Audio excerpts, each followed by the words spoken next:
To the casual tourist in Old Jerusalem, it may seem that at least the ground plan of today's ancient walls date back to the time of the Second Temple and what Jesus would have known. However, this image depicts the current walls outlined in green and the former Second Temple city estimated in black. It will be readily seen that the first century walls were much smaller in circumference, and none of the gates bear any resemblance to what Jesus would have walked through. Caution needs to be exercised in emotionally attempting to fuse the predominantly Islamic city of today with the Jewish city of the first century. Any first century Jew living all his life in Jerusalem would be totally disorientated if he was transported to our time and taken on a conducted tour around the outside perimeter of the present-day walls. Roman Aelia Capitolina, which was built on the ruins of Jerusalem after 130 CE by Emperor Hadrian, didn't have protective walls. After some 2 centuries without walls, a new set was erected around the city, probably during the reign of Emperor Diocletian, sometime from 289 CE. The walls were extensively renewed by the Empress Aelia Eudocia during her banishment to Jerusalem 443 to 460. In 1033 CE, most of the walls constructed by Eudocia were destroyed by an earthquake. They had to be rebuilt by the Fatimids. In preparation for the expected Crusader siege of 1099 CE, the walls were strengthened yet again, but to little avail. The conquest brought some destruction, followed by reconstruction, as did the reconquest by Saladin in 1187. Saladin's nephew ordered the reconstruction of the city walls, but later on in 1219 CE, he reconsidered the situation after most of the watchtowers had been built and had the walls torn down, mainly because he feared that the Crusaders would benefit from the fortifications if they managed to reconquer the city. For the next 3 centuries, the city remained without protective walls. Sultan Suleiman the Magnificent decided to rebuild the city walls fully, partly on the remains of the ancient walls.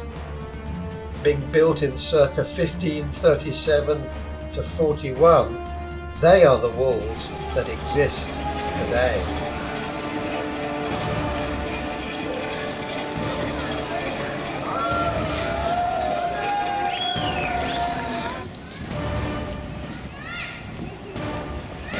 Ça c'est la El Ghazali.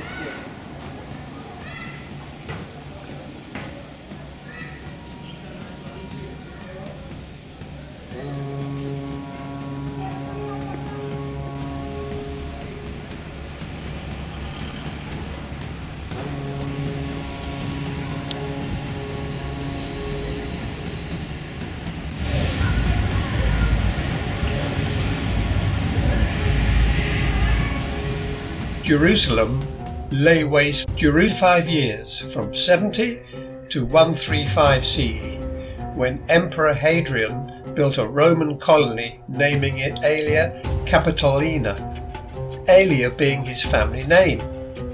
It was built on the style of a typical Roman town. The Roman street, or Cardo, was built Roman style in a grid pattern, north-south, east-west, on the usual central north-south road called Cardio Maximus, and the central east-west route called Decumanus Maximus. Hence, the cramped Islamic streets of today bear little to no resemblance to the streets that Jesus walked. Much myth and embellishment by Christendom later arose as to the Station of the Cross, the so-called last walk of Jesus to his death. Two cardines, plural of cardo, converge near the Damascus Gate. This Roman street pattern has been preserved in the old city of Jerusalem to the present, certainly not the Jewish streets that Jesus walked. The Roman city was without walls, protected by a light garrison of the 10th Legion during the late Roman period. The detachment at Jerusalem, which apparently encamped all over the city's western hill, was responsible for preventing Jews from returning to the city.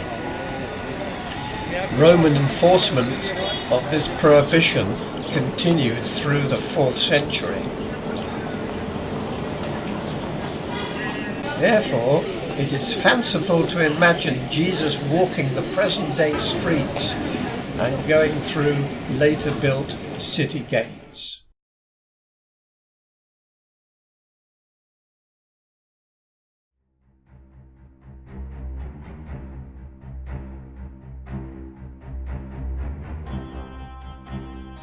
Herod the Great built a palace fortress and an adjacent small town at Herodium around 23 to 15 BCE, and he is believed to have been buried there.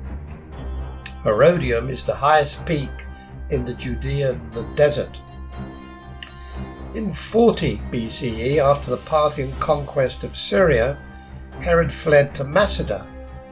On the way at the location of Herodium, Herod clashed with Jews loyal to his enemy Antigonus and emerged victorious. According to Josephus, he built a town on that spot in commemoration of his victory and enhanced it with wonderful palaces, and he called it Herodium after himself. At the beginning of the Bar Kokhba revolt 60 years later, Simon Bar Kokhba declared Herodium as his secondary headquarters. Archaeological evidence for the revolt was found all over the site, from the outside buildings to the water system under the mountain. Inside the water system, supporting walls built by the rebels were discovered, and another system of caves was found. Inside one of the caves, burned wood was found which was dated to the time of the revolt. The fortress was commanded by Bokhokbar's second in command. The Roman bathhouse consisted of 3 areas: the Coldarium, the Tepidarium, and the Frigidarium. It also had a very impressive dome, which is still in good condition today, despite thousands of years of earthquakes and wars. The Coldarium had vaulted ceilings, raised floors, and channels in the walls to conduct heat.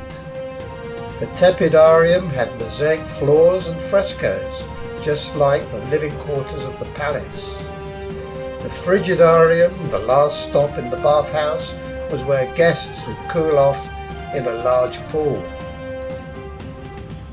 A pre-year 70 synagogue at Herodium is of the Galilean type, featuring stone benches built along the walls and aisles formed by columns that supported the roof.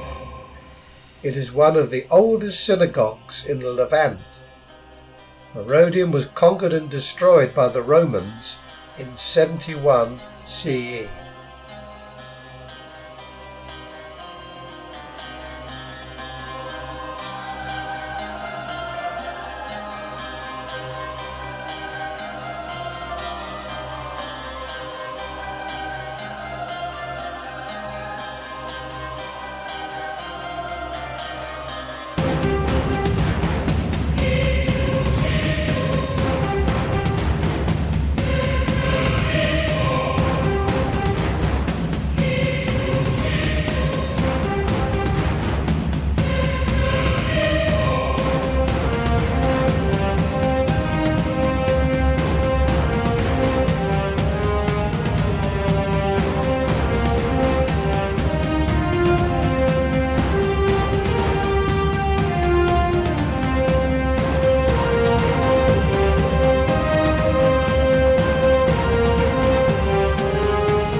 Masada is an ancient fortification in the southern district of Israel, situated on top of an isolated rock plateau.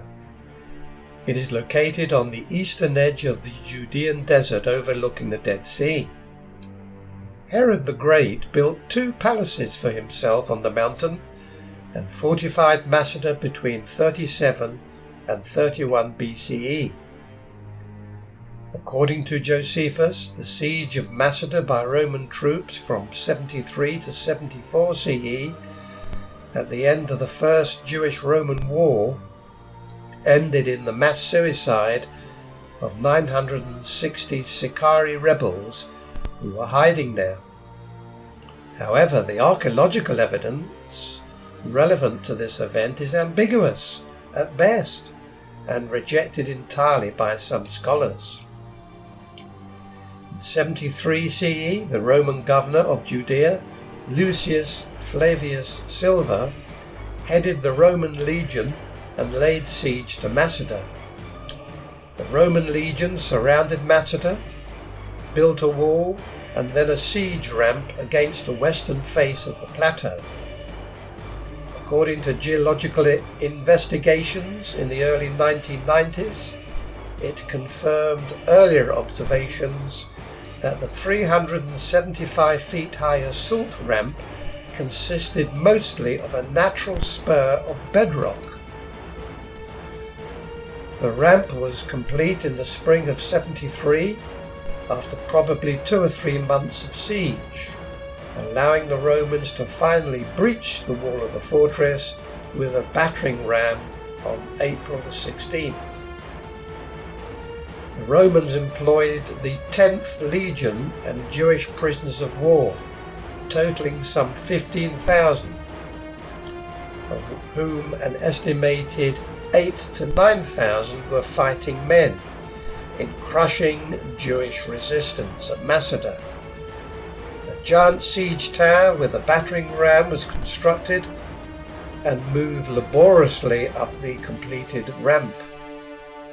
According to Josephus, when the Roman troops entered the fortress, they discovered that its defenders had set all the buildings but the food storerooms ablaze and committed mass suicide or killed each other. 960 men, women and children in total. Josephus wrote of 2 stirring speeches that the Sicarii leader had made to convince his men to kill themselves. Only 2 women and 5 children were found alive. Significant discrepancies exist between archaeological findings and Josephus' writings. Josephus mentions only one of the 2 palaces that are being excavated, refers only to one fire, while many buildings show fire damage, claims that 960 people were killed, while the remains of only 28 bodies, at the very most, have been found.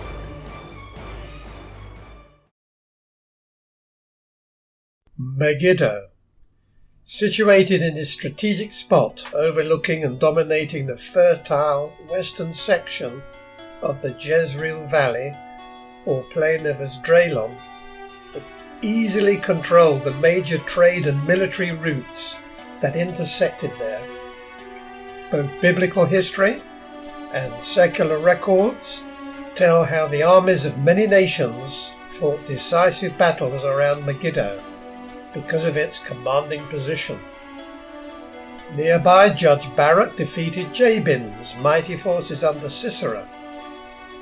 Here King Ahaziah of Judea died after being mortally wounded on orders of Jehu. At Megiddo, King Josiah of Judah was mortally wounded when he intercepted the Egyptian army under Pharaoh Necho.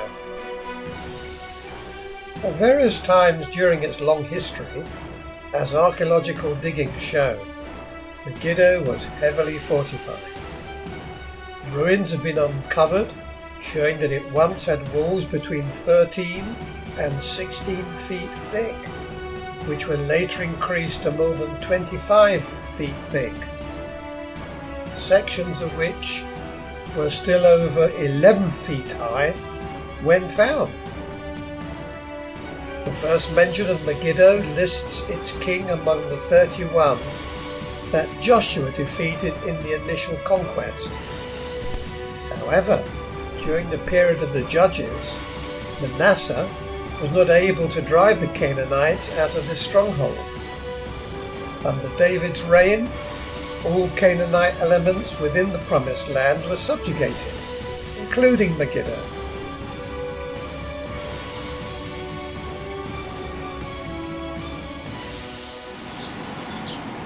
Tiberias was founded around 20 CE in the Herodian Tetrarchy of Galilee and Perea by the Roman client King Herod Antipas, son of Herod the Great.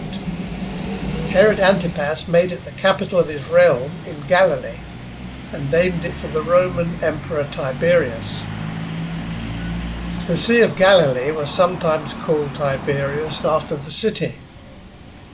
In 614 CE, Tiberias was the site where during the final Jewish revolt against the Byzantine Empire, parts of the Jewish population supported the Persian invaders.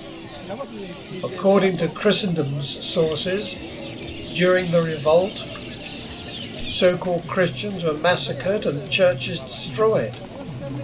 In 628 CE, the Byzantine army returned to Tiberias upon the surrender of Jewish rebels and the end of the Persian occupation. A year later, influenced by radical Christian monks, Emperor Heraclius instigated a wide-scale slaughter of the Jews.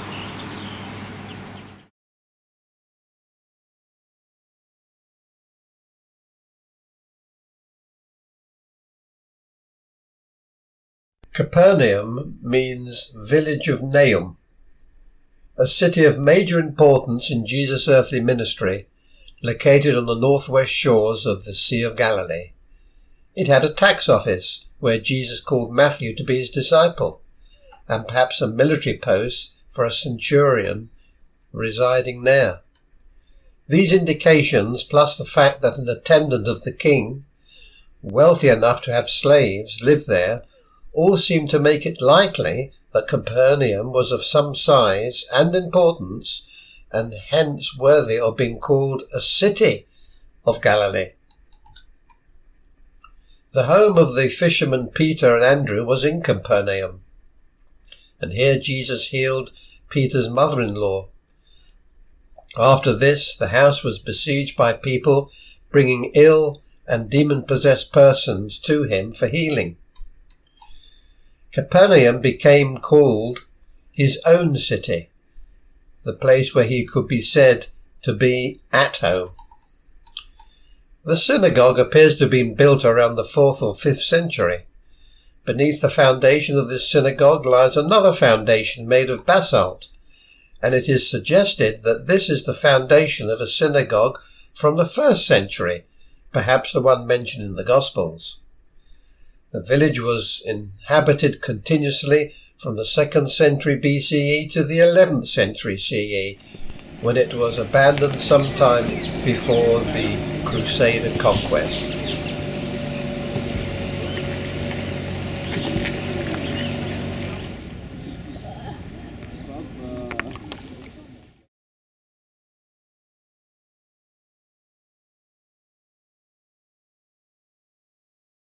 Residents of Chorazin lived within sight of Bethsaida and Capernaum, two of the other cities in what some have called the Evangelical Triangle, because most of Jesus' teachings and miracles occurred there.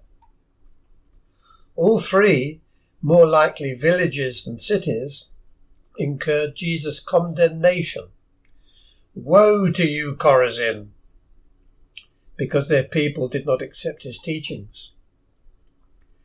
The town expanded considerably after Jews were expelled from Judea in 135 CE, but Eusebius around 330 CE described it as being in ruins, apparently following an earthquake. Life returned over the next 100 years when the synagogue was rebuilt until the 8th century. Settlement was resumed in the 13th century, and a small population remained until the beginning of the 20th century when the site was abandoned. The remains of an elaborate synagogue are a striking feature of the ruins of Chorazin. It was rebuilt in the 3rd or 4th centuries when the town was thriving. Constructed in local black basalt stone, the synagogue stood on an elevated area in the centre of the town. A broad staircase led to its facade, which faced south toward Jerusalem.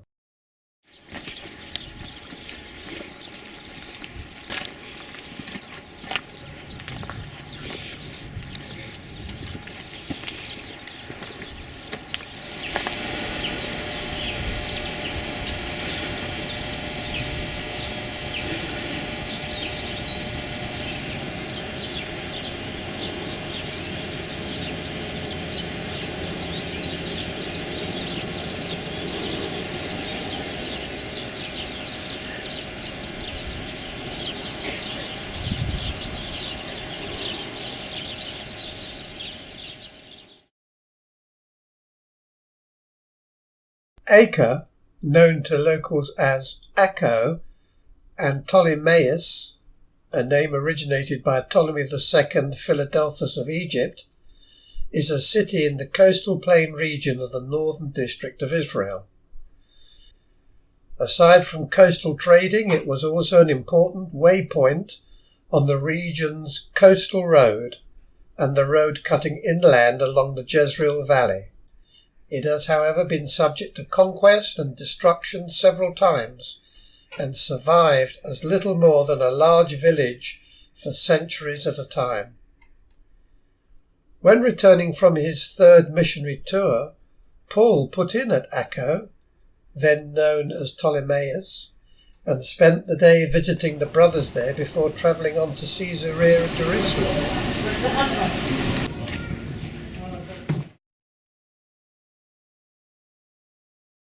Josephus is the prime source of information about Caesarea. Herod the Great had received the site, along with Samaria and other towns, as a gift from Caesar Augustus. He built a magnificent port and city at Strato's Tower, the construction taking 10 to 12 years. These projects were named by Herod in honour of Caesar Augustus. The city was called Caesarea, whereas its seaport was called Sebastos, Greek for Augustus. The city was most beautiful both in material and in construction, and it contained a temple, a theatre, and an amphitheatre large enough to accommodate a great crowd of people. An aqueduct supplied Caesarea with fresh water, and a drainage system underneath the city carried water and sewage out to the sea. The major feat, however, was the construction of the city's artificial harbour. Following the removal of Herod the Great's son Archelaus, Caesarea became the official residence of the Roman procurators who governed Judea. In the Bible, the city figures prominently both as a seaport and as a seat of government. As the main headquarters for the Roman military forces, Caesarea was a natural place for the centurion Cornelius to have his residence. Because of an assassination plot against him in Jerusalem, Paul, under arrest, was later taken to Caesarea under heavy guard and delivered to Governor Felix for trial. From Caesarea, Paul, as prisoner, set sail for Rome. During the reign of Nero, bitter rivalry broke out between the Jewish and Syrian inhabitants of Caesarea, and incidents there are considered to have served to ignite the flame of revolt that eventually led to the destruction of Jerusalem in 70 CE. In 1961, a stone was found in the theatre of Caesarea bearing a Latin inscription that includes the name of Pontius Pilate, the first such inscription to be found.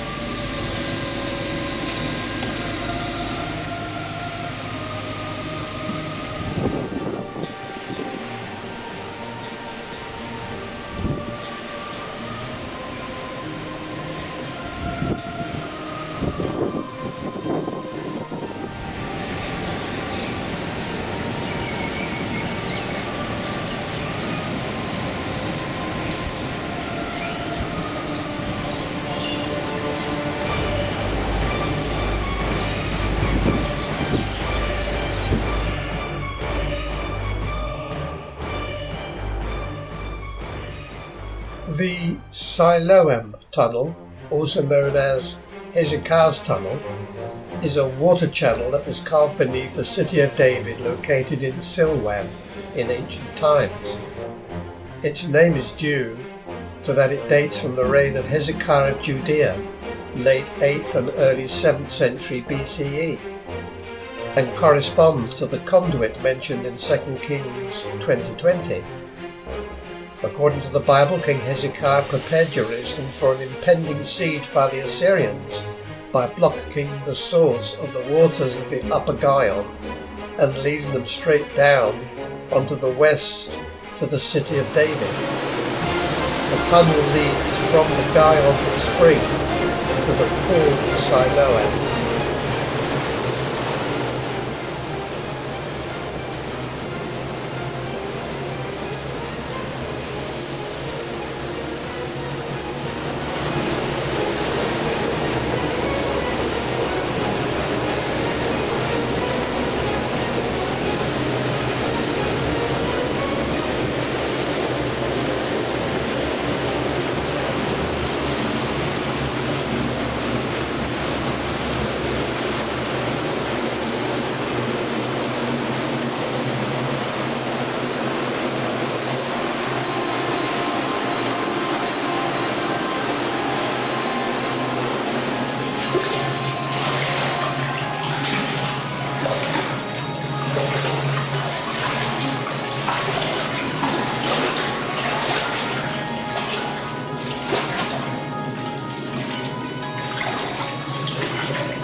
There is no confirmation that Zedekiah used the cave.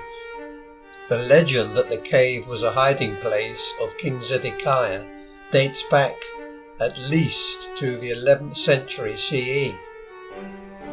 Only the mouth of Zedekiah's cave is a natural phenomenon.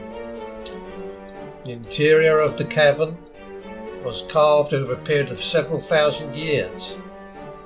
Herod the Great used the main quarry at Zedekiah's cave for building blocks in the renovation of the temple and its retaining walls, including what is known today as the Western or Wailing Wall. Stone from the quarry may also have been used for the building projects of King Agrippa I. The subterranean quarry would have been usable in all seasons and any weather. The Roman Jewish historian Flavius Josephus writes about the royal caverns of the old city, which may have been a reference to Zedekiah's caves. Solomon the Magnificent, 1494 to 1566 CE, the Ottoman Sultan who built the present walls around the old city, also apparently mined the quarry, ultimately sealing it up around 1540 because of security concerns.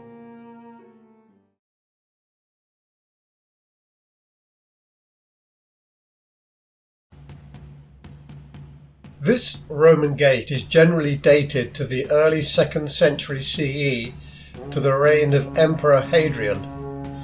It was erected as part of the city's construction projects as a triumphal arch and gateway to the city. In the late 3rd or early 4th century, the city wall was built and connected to the gate structure. A square was located near the gate, in the middle of which a statue of Emperor Hadrian presumably stood on a high decorated column. The gateway square was connected to the city's network of main streets, the main cardo and the secondary cardo. The Roman gate continued to be used in the Byzantine period and early Islamic period.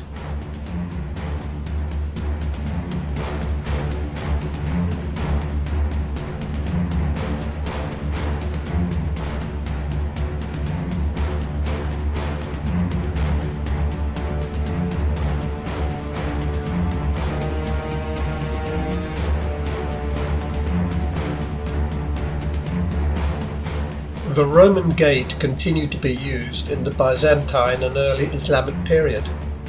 In the Crusader period, the walls were breached and were rebuilt following the conquest of the city. Damascus Gate continued to serve as the main entrance to that side of the city.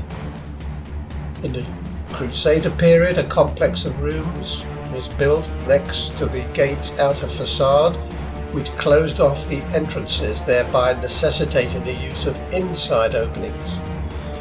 The rooms were used as storerooms and the gate was accessed through them. In the early Ottoman period, the city was neglected and its walls were in ruins.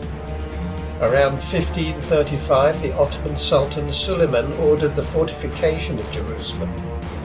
The present large and imposing gate was designed. In inscription affixed above the gate, it states that the portal was built in the year 1538. It was based on the ancient Roman remains and removed the latter medieval additions. Instead of a gate with 3 openings, a single gateway was built that was raised above the previous level.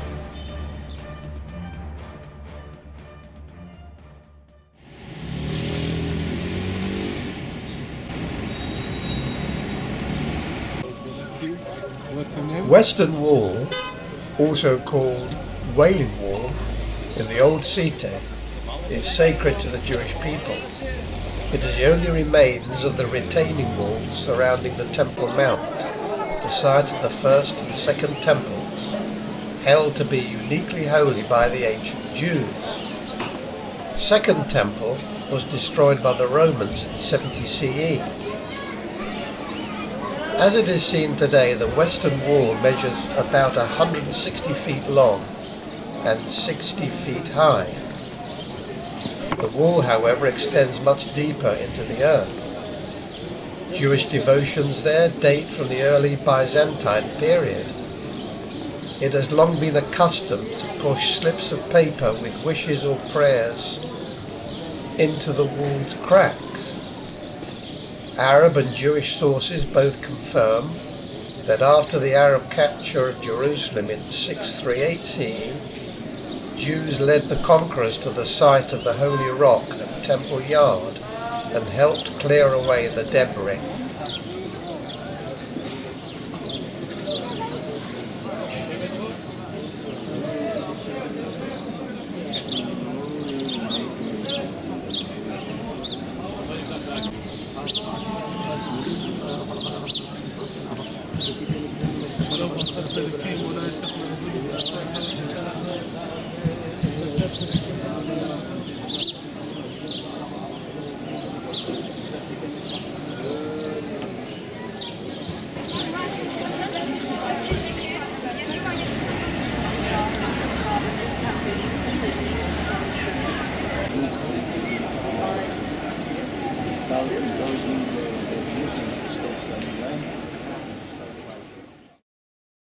Although little known to the casual tourist, there is no doubt that the Broad Wall is probably one of the most important discoveries uncovered in Jerusalem.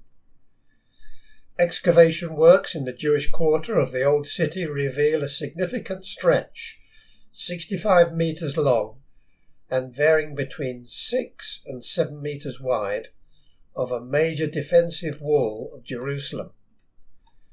The construction of this wall has been dated to the late 8th or early 7th century BCE, because it is built over the top of earlier 8th century houses.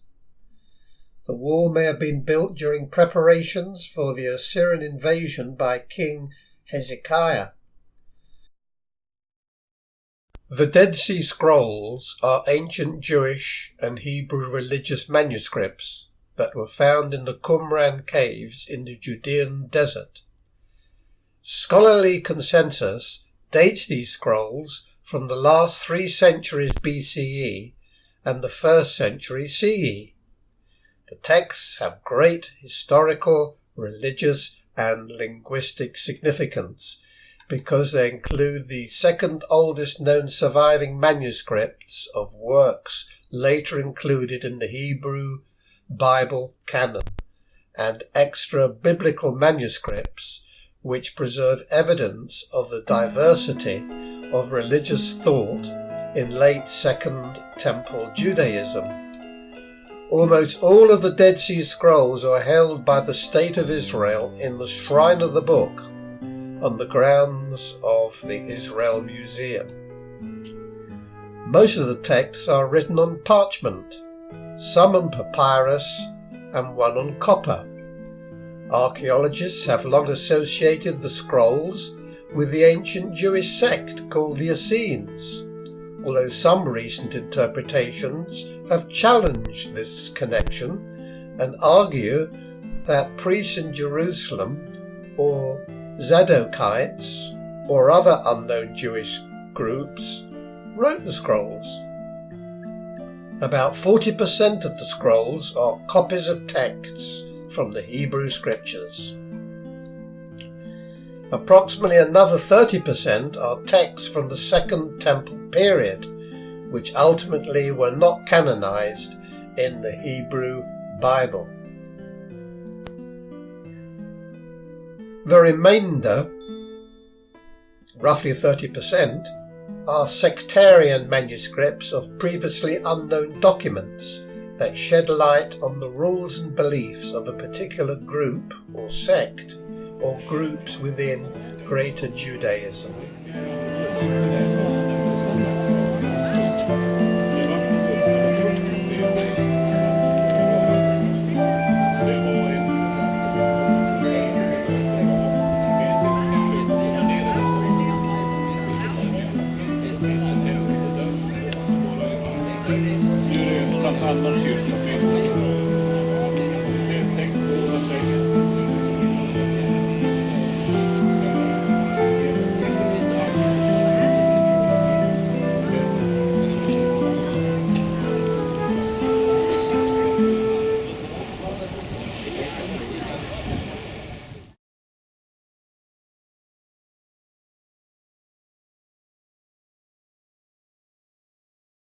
Qumran.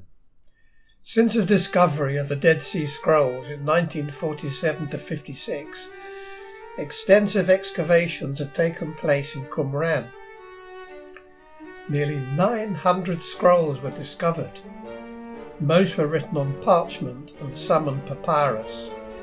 Cisterns, Jewish ritual baths and cemeteries have been found, along with a dining or assembly room and debris from an upper story, alleged by some to have been a scriptorium, as well as pottery kilns and a tower. Many scholars believe the location was home to a Hebrew sect, probably the Essenes, but according to some, the rules of the community, its heavy stress on the priesthood and a Zadokite legacy, and other details indicate a Sadducean-orientated sect, either distinct from or one of the various Essene groups. The scrolls were found in a series of 11 caves around the settlement, some accessible only through the settlement. Some scholars have claimed that the caves were the permanent libraries of the sect, due to the presence of the remains of a shelving system. Other scholars believe that some caves also served as domestic shelters for those living in the area. Many of the texts found in the caves appear to represent widely accepted Jewish beliefs and practices, while other texts appear to speak of divergent, unique, or minority interpretations and practices. Some scholars believe that some of these texts describe the beliefs of the inhabitants of Qumran, who may have been Essenes, or the asylum for supporters of the traditional priestly family of the Zadokites against the Hasmonean priest-kings. These materials point to a trade connection in the area and provide evidence that Qumran may not have been in a vacuum in the Greco-Roman period. Some have argued from similarities between pottery finds at Qumran and at the Hasmonean and Herodian palaces of Jericho that Qumran should be seen as part of the Jordan Valley context rather than as an isolated site. Many scholars have viewed the several large stepped cisterns at Qumran as ritual baths. This supports a religious settlement model. There are difficulties in understanding all these cisterns as baths, however. Qumran's water arrived perhaps twice a year from rainwater runoff. Water was one of Qumran's most valuable commodities, and water management is an integral part of the site, as seen with the numerous cisterns and channels.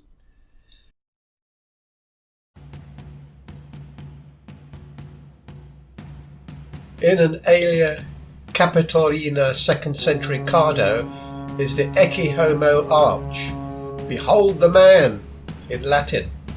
According to the Greek scriptures, these were the words uttered by the Roman procurator when he presented Jesus to the people before being sentenced. The arch was built in the 2nd century during the time of Emperor Hadrian as the entrance gate leading into the Roman Forum. On either side were two smaller arches. The northernmost small arch was integrated into the Ecce Homo Basilica.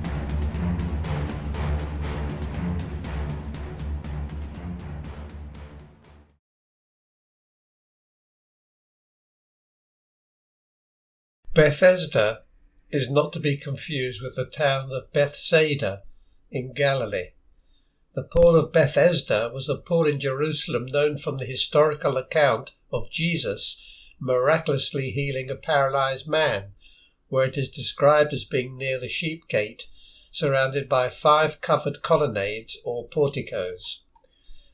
It is now associated with the site of a pool in the current Muslim quarter of the city, near the gate now called the Lions Gate or St. Stephen's Gate, that was excavated in the late 19th century.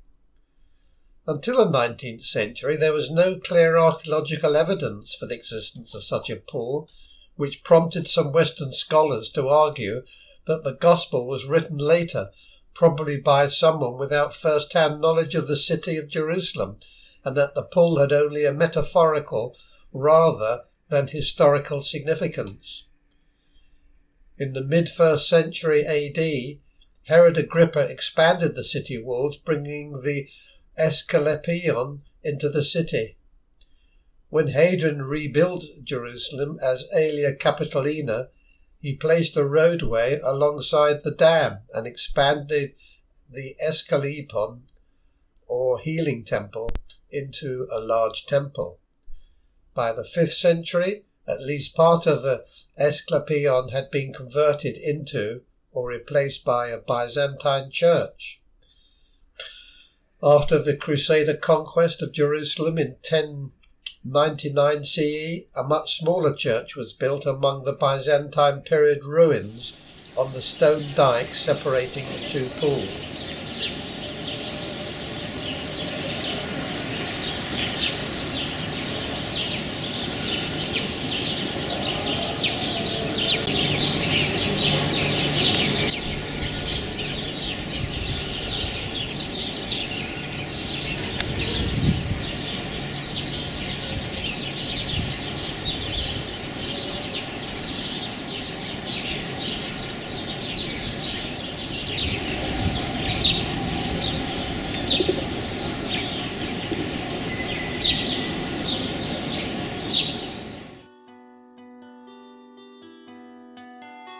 Another possible burial site of Jesus, called the Garden Tomb, was unearthed in 1867 and is considered by some Protestants to be the site of the burial and resurrection of Jesus.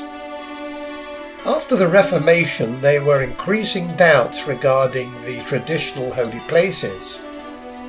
The first extant publication which argues against the traditional location was written by the German pilgrim Jonas Kort in 1743, a few years after his pilgrimage to Jerusalem. His book contained a chapter entitled On Mount Calvary, which states that Calvary now lies in the middle of the town and cannot therefore be the true Calvary. According to the Bible, Jesus was impaled near the city of Jerusalem, outside its walls.